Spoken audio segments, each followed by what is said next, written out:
Hi, my name is Saurabh Chatterjee, and in today's lesson we are talking about what is the best camera to buy. So the first thing I would like to tell you is that buy any camera that suits your requirements and budget. So you have to list down your requirements first. So what are your requirements? What is your purpose of taking a picture? So do you want to do professional photography or you want to do it just as a hobby? What is your budget? So that's a very important thing. So maybe I'm starting, I don't have a budget, my budget is just 25,000. So I would like to buy a camera that suits that budget. Maybe my budget is 1 lakh. What are the different cameras that I can get that suits my requirement? Now within 1 lakh I can get a full frame camera or a crop sensor camera or a tiny point and shoot camera as well. So I have to buy a camera that suits my requirement. So suiting the requirement is something very important. There is no one size fit all camera for everybody. So if I want to carry a big camera with me all the time, I don't mind carrying it. I am going to go for a very good DSLR. But there are times when I want to go with something really tiny. I want to be non-intrusive. I want to travel with my family and don't want to get bogged down by the heavy gear that I am carrying. So in that case, I would choose a point and shoot camera. So something like a Sony RX100. I'm going to talk about that later. Now don't get bogged down by, okay, this is a very entry level camera. I don't know what this can do. Buy any camera. Believe me, it will be very good. You just have to know how to use it. Just enjoy the camera that you have. If you are thinking about, I wish I had 5 lakh rupees and I would buy that camera, it doesn't work that way. Believe me, I have learnt it the hard way. I always thought that I wish I had that good camera and I would take better pictures. And then one day I got the best camera that I wanted. And I thought from tomorrow I'll become a better photographer. It never happened. Because photography is the way I see things. Camera is just a device that helps me capture. But of course, if I want to do professional photography, I want to take the best quality pictures, I want to have all the controls, I would definitely require something more professional. Or if I am going to do wildlife photography, I need to have a big lens. I can't go close to a tiger and say, hey, smile. It doesn't work. So I have to be in my car, so I need to have a telephoto, or even with birds, I need to have a lens with which I can capture the birds which are really far away because I can't go close to them. So even an entry level camera is very good. Don't worry about that. Just buy a camera within your budget. Try to look for a used camera. So used cameras are also very good. You don't need to worry. I have bought a lot of used cameras. You just have to find, if you think that you want to do professional photography and you don't have enough budget to buy a professional camera which will cost you about 3 to 4 lakhs, then you can always hire equipment. You can just start with an entry level camera, get hold of the camera and try to understand all the settings, see the shutter priority, aperture priority, manual mode, see how all these things work, see how light works, and then when you want to shoot, you can always hire a full frame camera and go for the shoot. Understanding the controls is more important. So just do it. Just find something within your budget and requirements and just buy one. Okay, don't spend too much of time. I know people who have spent 6 months contemplating on which camera to buy. Don't get into the paralysis of analysis. Just buy something within your budget and get started. Getting started is the most important thing. So if we talk about DSLRs, there are two kinds of DSLR. One is the full frame and the other is a crop sensor. So if you want to know about this, you can check out that lesson where I have explained these things in detail. So full frame cameras cost 1 lakh and above, and crop sensor cameras cost 30,000 to about 80,000. Now in full frame cameras you have different brands. You have Nikon, you have Canon. If you want to talk about the different models, you have in Nikon, you have Nikon D850, you have D780. So these are the latest cameras that Nikon has. And if you talk about Canon, you have Canon 5D Mark IV and 6D Mark II. So these are the two very popular cameras in Canon. So if you want to talk about the advantages of the full frame mirrored cameras, DSLRs, you have they have excellent quality and they have a wide variety of lenses. So they have been in the market for quite some time, and that's why you have a wide variety of lenses. Even the third party lenses like Tamron and Sigma. So if you don't have the budget to buy the branded lenses, you can buy this Sigma, Tamron, Tokina. So they have excellent lenses. You will definitely get something within your budget. So talking about the disadvantages, you see they are expensive and they are heavy. So they are expensive compared to the crop size sensors and they are heavy, definitely much heavier compared to the mirrorless cameras. The autofocusing is not great for videos. You see they go back and forth. Now talking about the crop sensor cameras. So in crop sensor cameras you have there's different brands. You have Nikon and Canon, and you have this different models. So if you are a beginner and you want to start with, then you can get one of these models. So the entry level model is a Nikon D3500. It comes with a kit lens. You have D5600, which is little better, much better if you want to shoot videos, because it has a swivel screen, you can take it out. And you have the D7500, which is a little higher end model, which will cost you about close to a lakh, but great DSLR, one of the best available in the market. You also have a D500, which is specifically for wildlife photography. It's a crop sensor camera, great for wildlife photography. So you have similar models in Canon. I'm not going to go through all the details. You can find out these models will keep on changing based on the time. So I'm just going to quickly touch upon the advantages and disadvantages. So the advantages of a crop sensor camera, DSLR crop sensor camera, is they are very affordable, they have decent image quality and great to start with. So if you are just starting and you have a limited budget of about 30,000 rupees, these are the cameras that you have to get. And the disadvantages, I really can't think of any disadvantage. Definitely the image quality is not as great as a full frame camera, but quite decent. So unless you are doing professional photography, these cameras are good for most kind of photography. You will absolutely love when you are starting with a camera like this.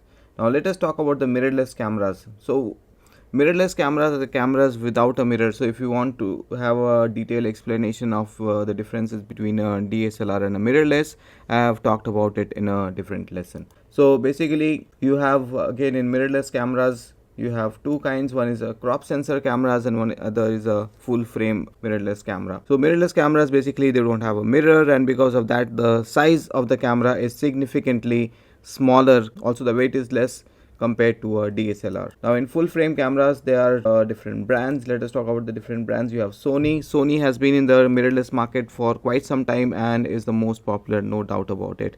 Nikon and Canon is also trying to catch up, but then they are still little behind compared to Sony. They still have some models. We are going to talk about them.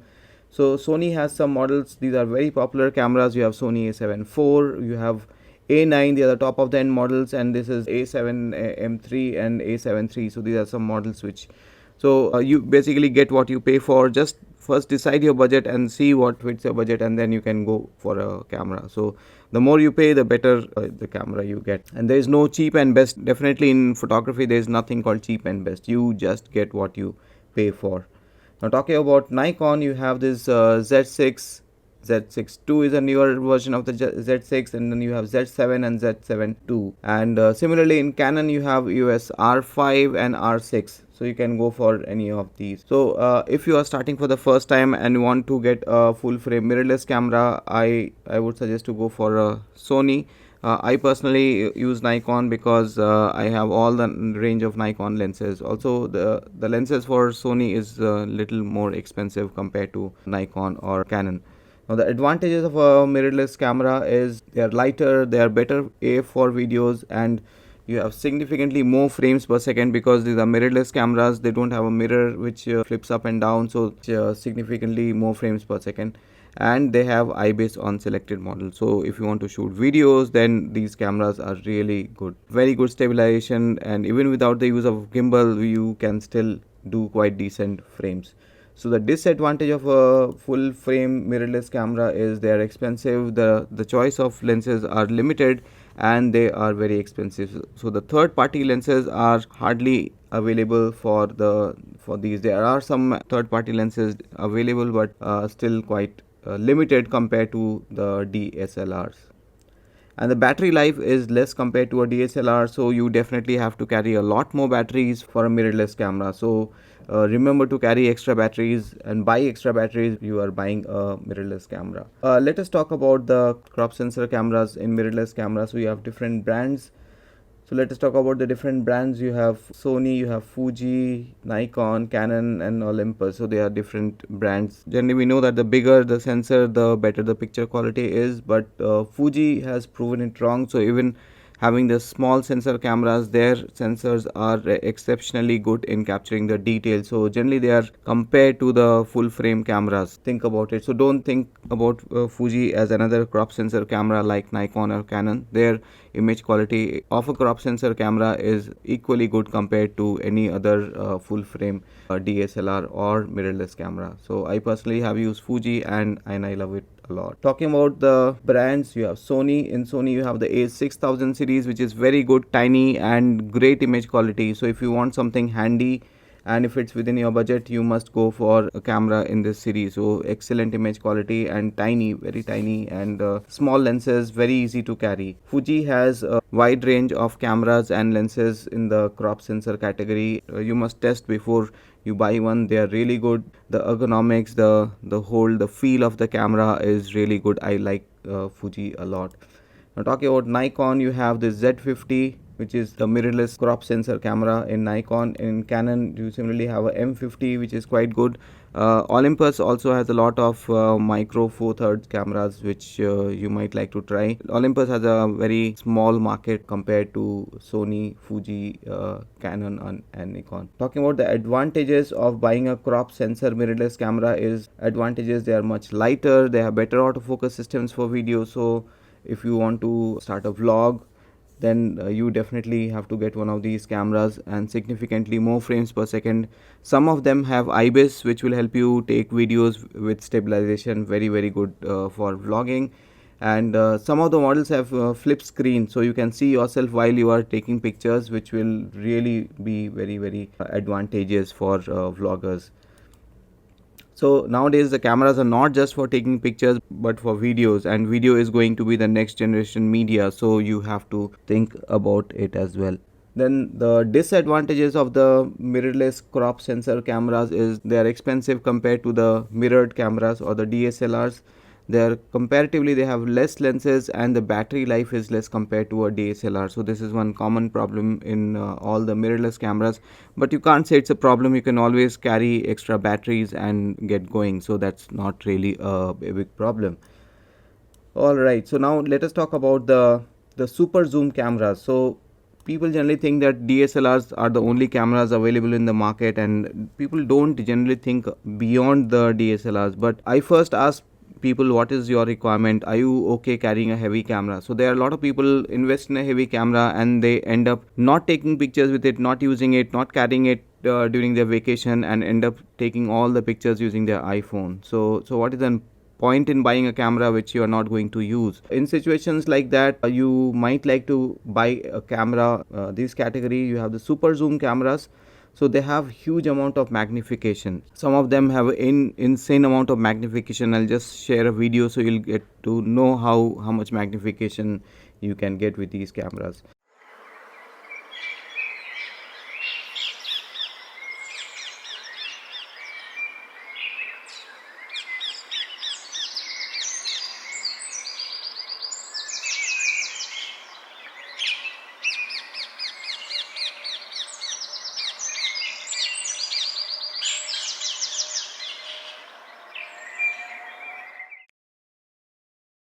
You have these different models. You have Nikon, you have Sony. I have listed just a few models which are very popular. There might be some other models as well. And this comes with a 125x optical zoom, and the Sony RX10 IV has a 25x zoom. So the advantages of these cameras: they are incredibly light, they have all the manual controls, and they have incredible magnification, and they are much lighter compared to a DSLR. The disadvantage of these cameras is the picture quality is less compared to a DSLR.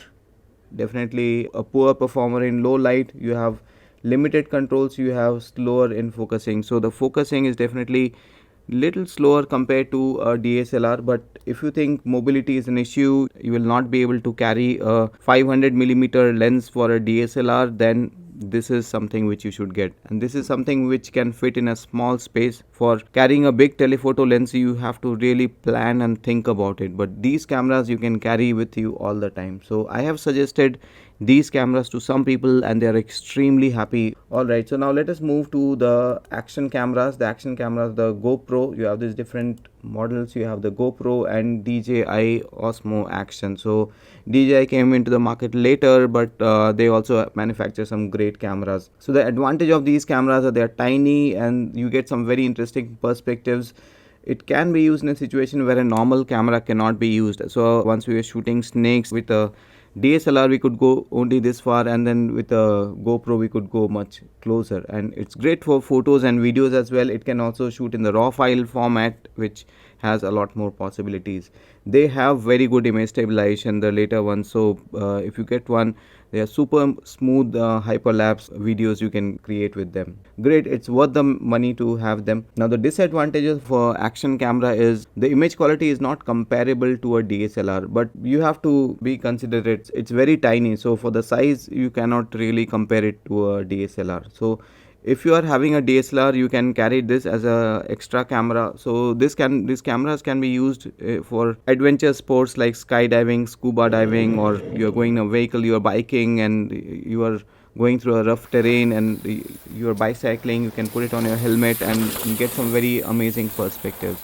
So it also consumes a lot of battery, so you have to carry extra batteries, and it cannot be a substitute for a normal camera. As I was telling you before, you definitely need if you want to do some professional quality pictures, you definitely need a DSLR or a mirrorless camera. Alright, so now let us talk about the point and shoot cameras. So the sale of point and shoot cameras have come down significantly with the coming of mobile phones. So nowadays either people shoot with a DSLR or shoot with their mobile phones, but believe me, these cameras are some of the best cameras to invest. So these, I'll just tell you a few models. You have Sony ZV-1. It's a vlogger camera, so one of the best cameras for vlogging available in the market now. If you want to do a lot of vlogging, so this is the camera you should get. It is tiny and it is very good, suitable for vloggers. You also have a Sony RX100 Mark 7, and Sony RX100 has been one of my favorite cameras all over the years, and I absolutely love this camera. So it's a camera that can fit in your pocket and you can get professional quality images with this camera. Of course it is not equally good compared to a DSLR, maybe tiny bit less, but it will be good for most cases. You also have a Canon G7X Mark II. You have in Ricoh you have a GR3. So these are great cameras to buy, which can fit in your pocket, and you will get some good pictures and videos as well. So the advantages, you have small yet great image quality, you have manual controls, you have all the aperture priority, shutter priority, all these modes. You also have these modes in the super zoom cameras that we were talking before, and you have fixed lenses. You cannot change lenses, but most of them pretty much come with a 24 to 70 millimeter lens, which is good enough for general basic purposes. The disadvantage of these cameras are they again consume a lot of battery and they have a fixed zoom lens. So if you want to attach a telephoto lens, that is not possible.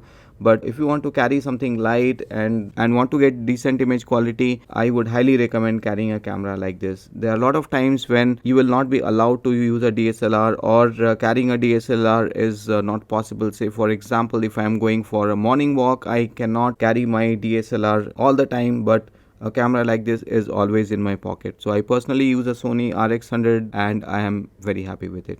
So these are the different kinds of cameras that you can buy. So you can buy a camera based on your choice. Don't just go with the crowd. So don't just think that DSLR is the best camera to have. But if you want to take some professional quality pictures, you definitely have to go for a DSLR or a mirrorless camera. If you are starting and you want to carry something light, then maybe the point and shoot camera or the super zoom camera will be good for you. So if you have a kid, you want to give the kid a camera, and the kid interested in wildlife photography, I would highly recommend gifting a super zoom camera. That will be very, very helpful to capture some good images of birds.